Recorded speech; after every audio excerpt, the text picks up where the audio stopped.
There's a quiet, invisible line inside every one of us.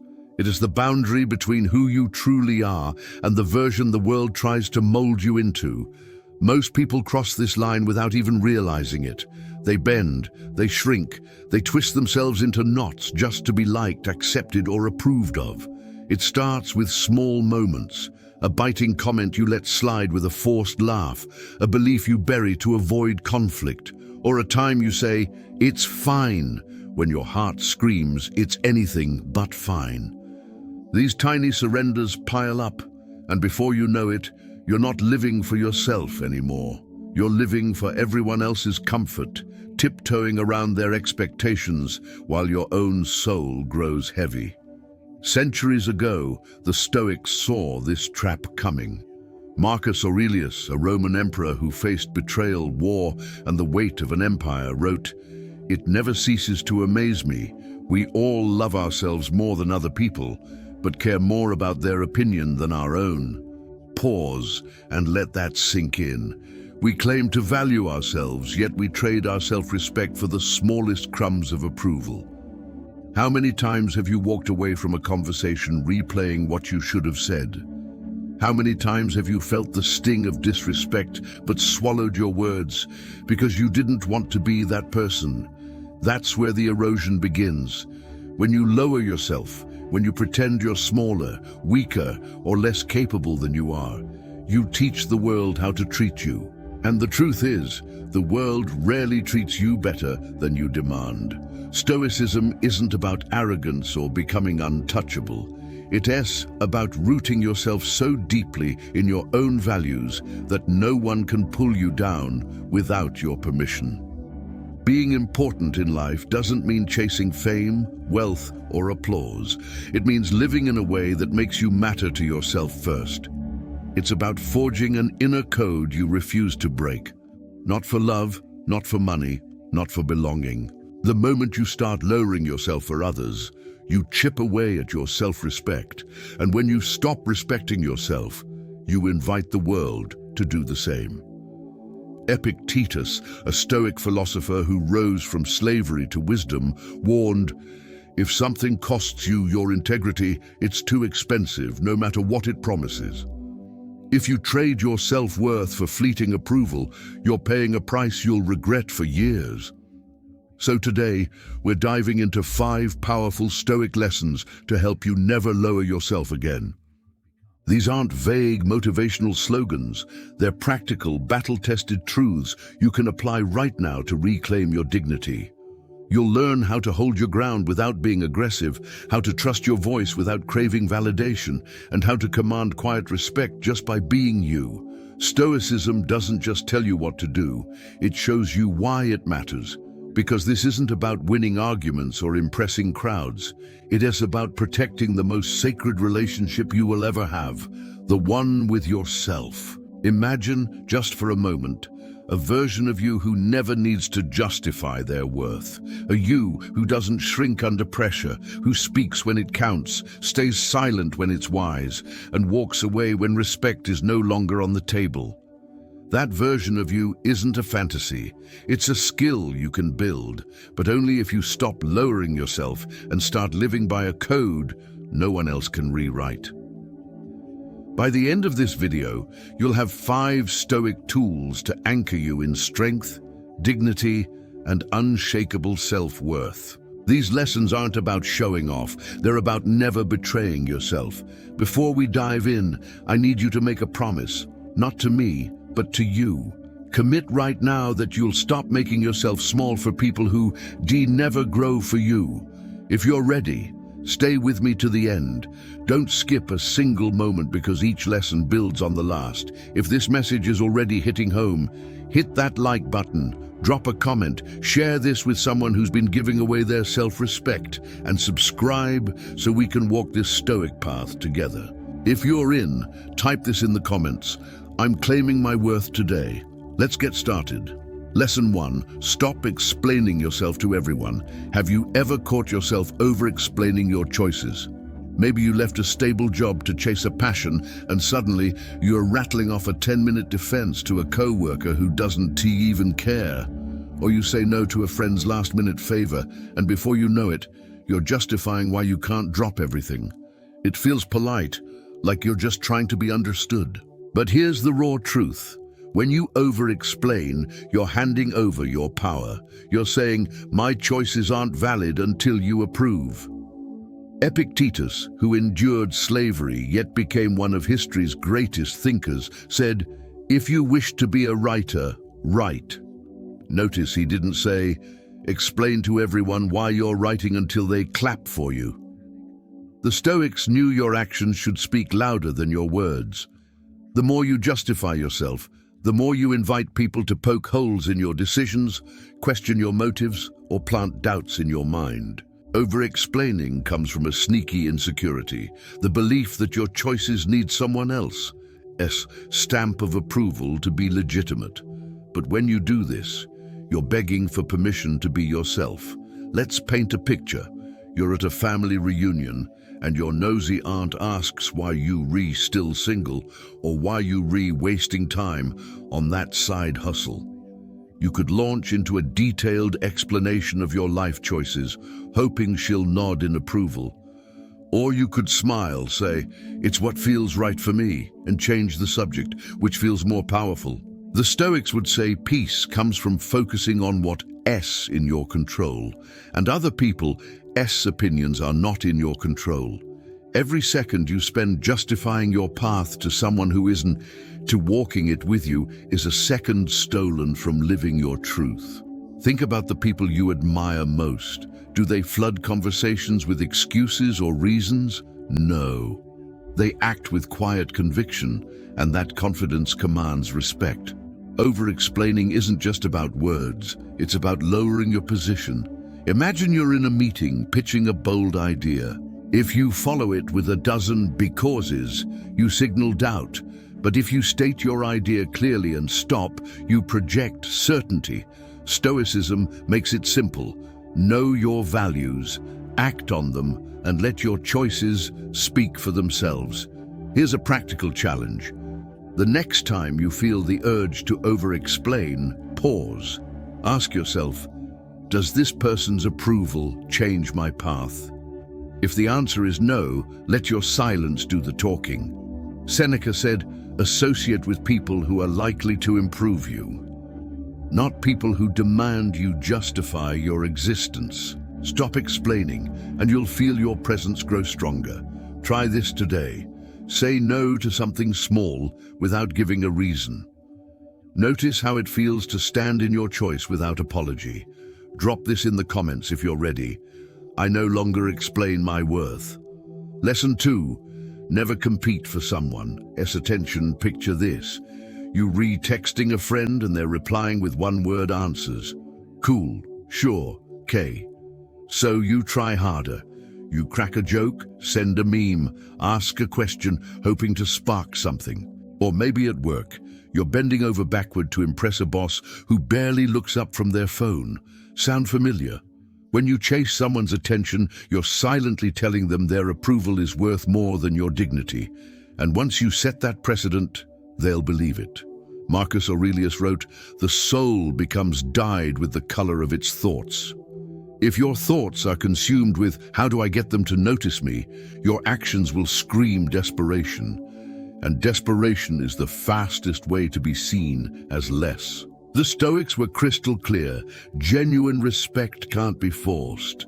If someone values you, they'll show it without you jumping through hoops. If they don't, no amount of effort will change their lens. Let's talk about the trap. Sometimes your chasing works for a moment. They reply, they praise you, they notice, but it's fleeting because it's built on your effort, not their respect.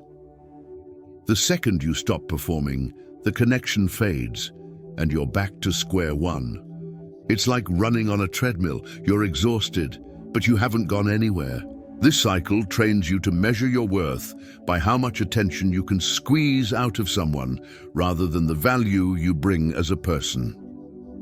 The Stoic solution? Step out of the race entirely. Don't compete for a prize that's not worth winning. If someone makes you feel like you have to fight for their time, they've already shown you where you stand. Think about the most respected people you know. Do they beg for attention? No. They focus on their purpose, their values, their growth, and attention follows naturally, like a shadow trailing the sun. Instead of asking, how do I get them to see me? Ask, do I even want the attention of someone who doesn't value me without me begging for it? Here's a real-life example. Sarah, a graphic designer, spent months trying to impress a client who kept ignoring her emails. She'd send extra drafts, offer discounts, even work late to meet impossible deadlines. But the client never appreciated her effort. They just demanded more. One day, Sarah stopped. She sent a polite email setting clear boundaries and focused on clients who valued her work. Within weeks, she had better projects and felt lighter. Why? Because she stopped auditioning for someone who didn't deserve her stage. This shift is liberating. You stop performing.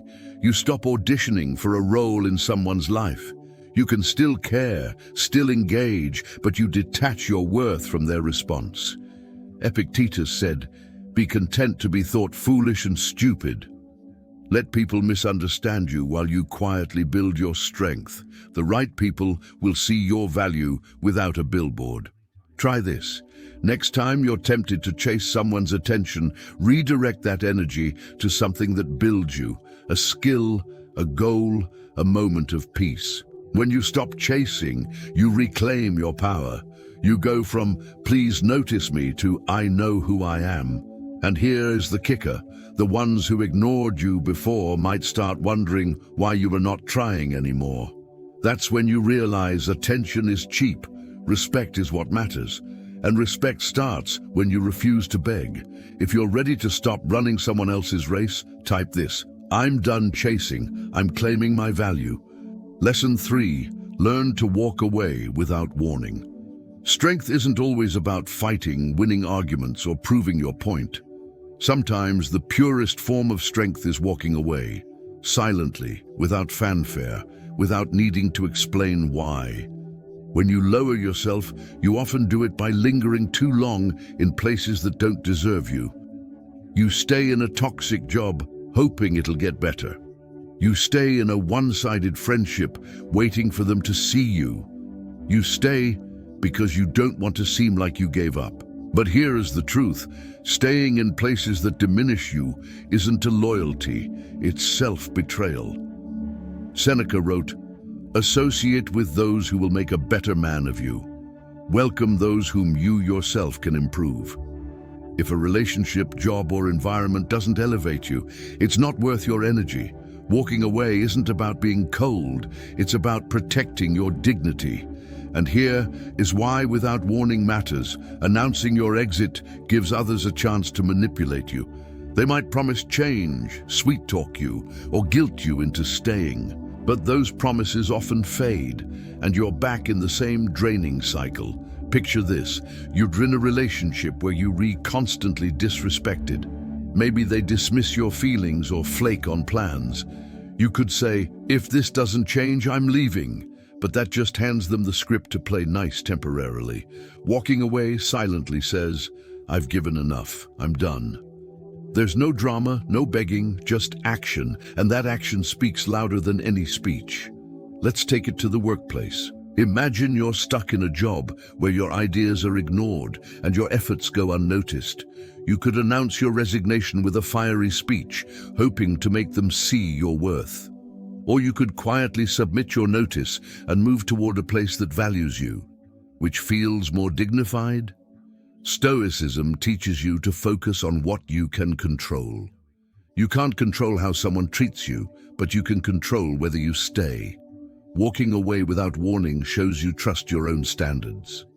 It builds a muscle of self-respect that gets stronger every time you use it. Here's a story to drive it home. John stayed in a friend group that constantly mocked his ambitions. He'd laugh it off, hoping they'd eventually support him. But one day he stopped showing up. No explanation, no big exit. He focused on his goals and surrounded himself with people who lifted him up. Months later, one of those friends reached out, asking why he'd disappeared. John realized they only noticed his absence when he stopped giving them his presence. The people who truly value you will notice and reach out. The ones who don't, they've shown you who they are. Marcus Aurelius said, "The best revenge is to be unlike him who performed the injury." You don't need to argue or match their disrespect. You rise by removing yourself from their reach. This applies to any space that diminishes you, relationships, jobs, even online communities. You don't need to post a manifesto or make a scene. Just step away. Every time you walk away from what's beneath you, you're not losing. You're preserving your most valuable asset, yourself. Try this. Identify one environment draining you.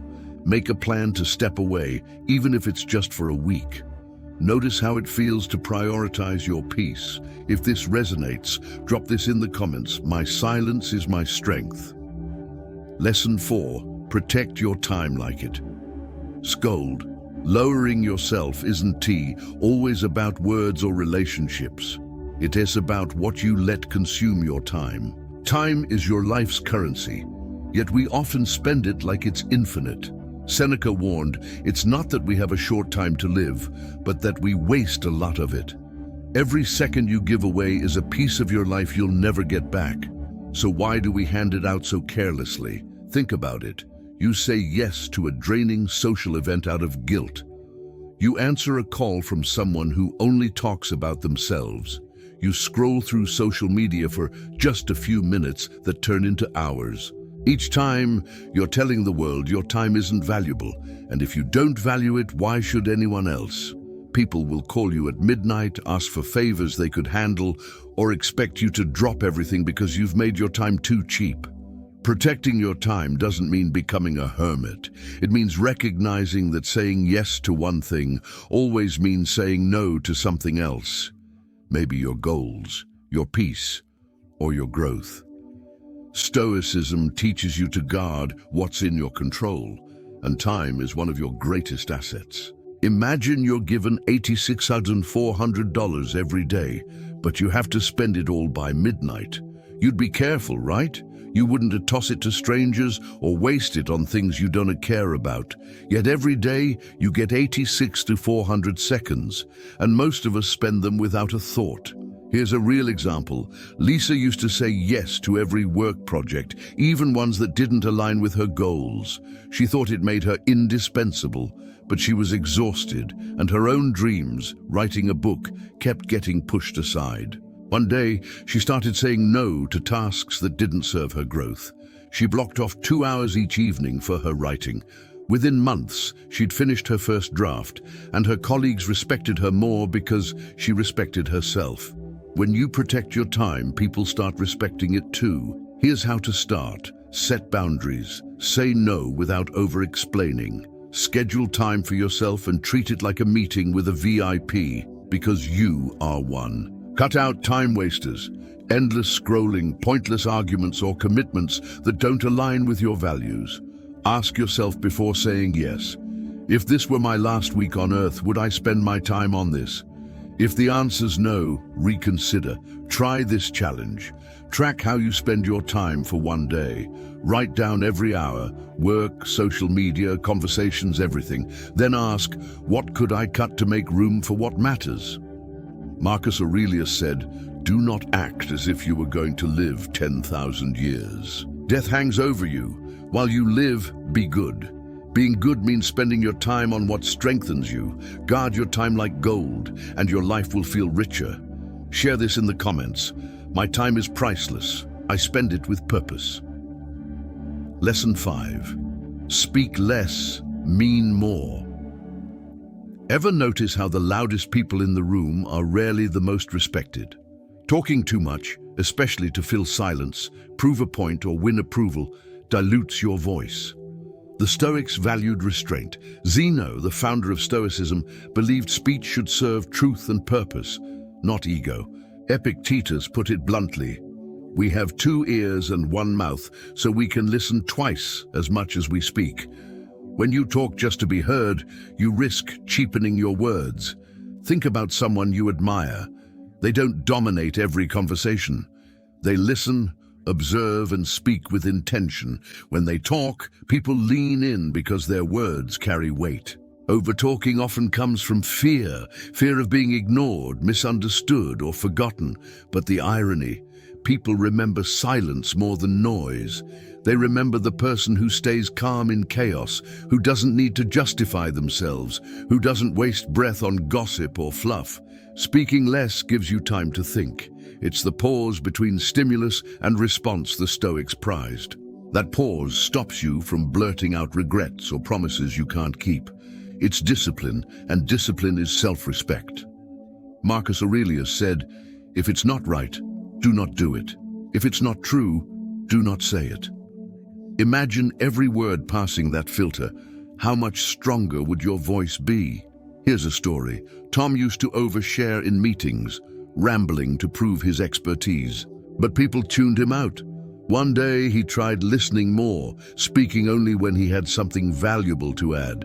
His next comment, a concise, thoughtful suggestion, got everyone's attention. His boss later said, "When you speak, we listen." Why? Because he chose his words with care. Here's how to apply this. Pause before you speak. Ask, is this necessary? Does it add value? Listen to understand, not to reply. Replace filler talk with presence. Let silence be your answer when words aren't needed. Try this today. In one conversation, say half as much as you usually would. Notice how people respond when your words are intentional.